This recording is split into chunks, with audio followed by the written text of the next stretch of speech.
So what do you think? Well, it's hack writing without any I'm journalistic talking integrity. about the ad. The new Wonder Bras. They can give cleavage to anyone. Jazz, quit obsessing about your body. It's the same as mine. Yeah. But if I just had this bra, it would transform my life.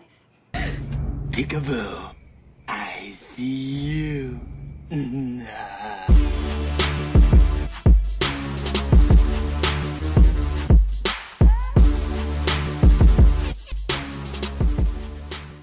Well, the bloodbath at the CW continues. Cancellations are coming left and right at the CW. And projects that are on the drawing board are starting to get canceled as well. And some of this stuff is not being put out in the mainstream media, but it should be. And it should be discussed because basically, we were discussing in another video, the novel series that was turned into the TV series Tom Swift, which was, just literally garbage. It's just pure garbage. 3 episodes in, and they're already at the bottom of the barrel when it comes to the ratings. Under 300,000 viewers are watching. I mean, you pretty much, nobody's watching the show. Nobody is watching the show. And, we've heard Powerpuff is still going on. Babylon 5 is on the shelf until the sale of the CW or whatever is going to happen to the CW. And you have several other series that are coming on. A while back we talked about Dark Shadows. Dark Shadows was supposed to get a line on this, and this is before the Warner Discovery takeover by Zaslav.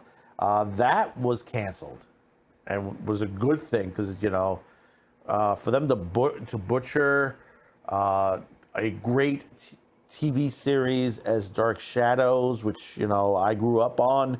I love that. I love that soap. It was a great soap on there. Now another series, we on another network, we had the Saved by the Bell series, and we discussed that in another video. And we went through a lot of old TV series that were similar on there. And some of them you can see in syndication, on Pluto TV and many other places. You can see similar series like Saved by the Bell. But another of the classics was CW had on the drawing board has been canceled.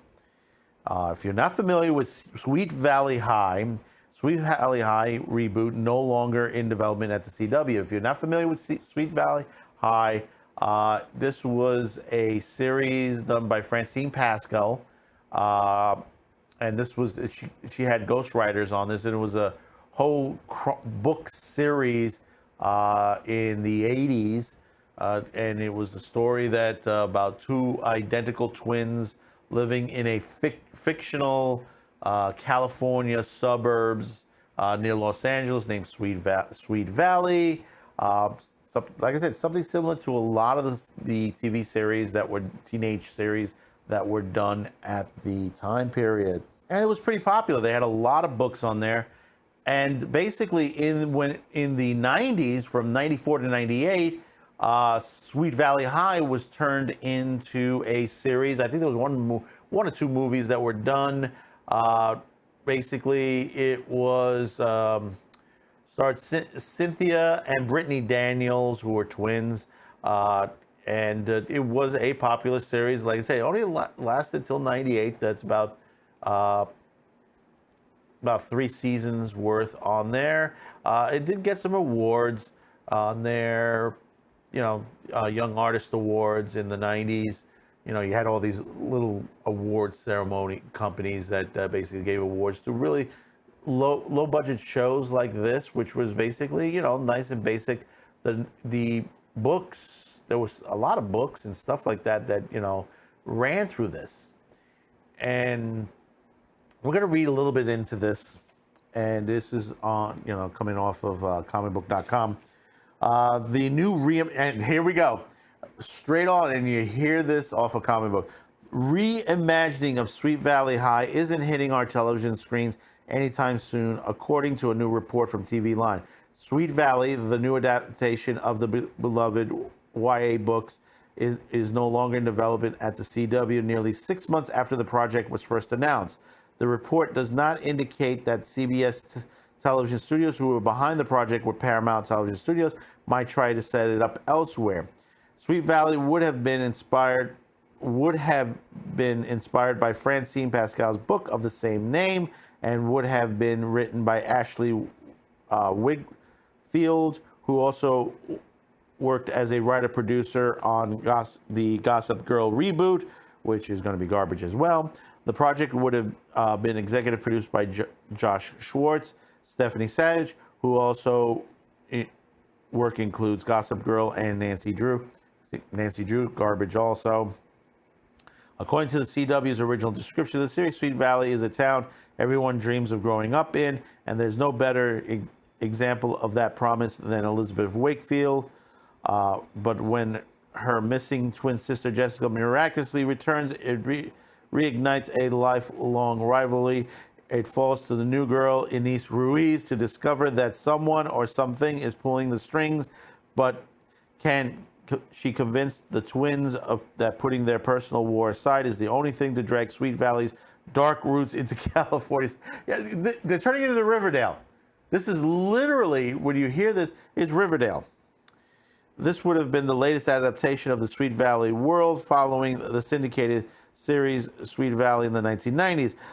There had been previous efforts to turn the franchise into a movie with Diablo Cody, Kristen Kiwi Smith, and Harper Dill attached to write the script at one point or another. Sweet Valley has spawned over 180 books since it's launched in '83 and helped make Pascal somewhat of a household name. So, basically, you look at this, you look at Saved by the Bell and everything else, Riverdale, and all these other series that they've put out in the last couple of years on the CW. It's all the same. It's the same, how can we put this? How can we put this right on there? It's like what's going on in the blockbuster. It's manufactured blockbuster. It's the same thing over and over and over again. One thing about the 80s and 90s with these TV shows, they had some similarities, but they were able to establish their own life, their own soul to the show. And that's what drew people in, was the characters. They were not the same type of characters. You didn't have a Screech in every one of these shows. You didn't have the twins in every one of these shows. You didn't have a band, going back to California Dreams, in every one of these shows. They were all different in ways, even though, it had teenage angst, that was normal for the era. Teenagers went through a lot of stuff. You had some of the other shows that were much harder. Degrassi High, which was one of the best teenage shows on television and still around today. They still push that TV series today. I think Pluto still has their own channel dedicated to Degrassi High from the beginning to the next generation. Why was Degrassi High so successful? Because they were able to change with the era. As the years went on, they were able to change with it and stay with the subject matters that were important to that day. And they didn't hit those check marks. That was the one major thing.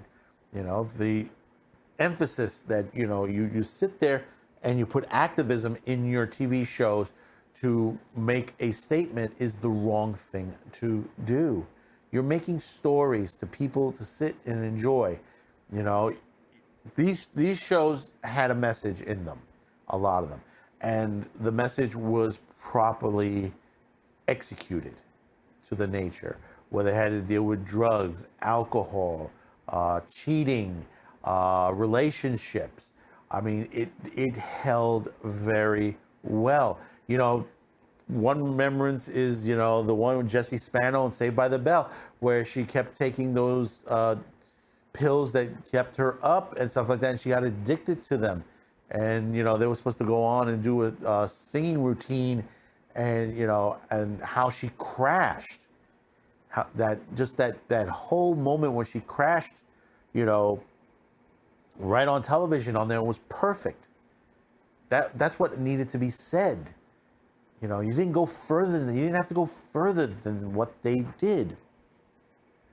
I mean, the other half is they turn everything into a dark version of each other, whether it's Sabrina, Teenage Witch, or Riverdale, Dynasty, you know, all these other shows, Tom Swift, all these shows that have been coming out lately, and the way they've been just put out, and they just like, this is not what the people want to see. When will they get it in their head? They're writing these shows for themselves. And then when they get canceled, they complain in the writer's room, complain and says, well, you know, we knew what we were doing. And then in the end, you find out, and says, well, we never really read the original books or or watched the original show or anything like that. They just took a skim off the top, or reading the cheat sheets. If you remember cheat sheets, they used to make those little novels where you read Hamlet in only 20 pages, and you knew the whole story of Hamlet in 20 pages, but not the real important parts of it. They just threw in just what the story is. If you remember those books, and someone made a fortune selling those. You know, you have to think about that for a minute. They wrote books talking about great classic novels, and that took away from reading the actual novel itself. You know, the characters, the way the story was driven, you can't put that in a just a sheet and say, listen, this is what's it about. You got to read the whole novel to understand the characters, the people around it, why this happened, why that happened, what happens in the end. You know, the history, the heart, or what the writer wanted you to know. These are the things Hollywood is not understanding anymore. This is the crash that has happened in Hollywood. You know, they're just making things up as they go along. You know, Disney is big responsible for this as well. You know, you see all the stuff that they've been doing with all these remakes, reboots of all their animated movies into live action, and they want to make changes. They want to race swap, gender swap, sexual swap. They want to add sexuality. You know, you see the Buzz Lightyear, which we'll be discussing soon on there. You know, there's a scene in there that, you know, people didn't want, and they left it in there purposely to give a middle finger to everyone. But now several countries won't take this movie. This is a family movie with kids and their family. Why do you want to do a gay kiss in a animated movie? Why do you want to do that? So thanks to the Zaslav gods above, another cancellation of a series that, you know, it doesn't need a reboot. Maybe it needs a little cleanup, a re-release on Blu-ray, or maybe picked up. How about showing the original episodes once again in the way that they were shown? You know, no re-editing, no putting warning labels on the beginning on there, no editing out of any language or anything of the nature of the show itself. Put it back out again. If classic television can do very well, like stuff like a MeTV and many other channels, these shows will do very well again. Give them a chance. So subscribe, like, share, and we'll see you on the next one. Thank you for tuning in. See you tomorrow, Scott.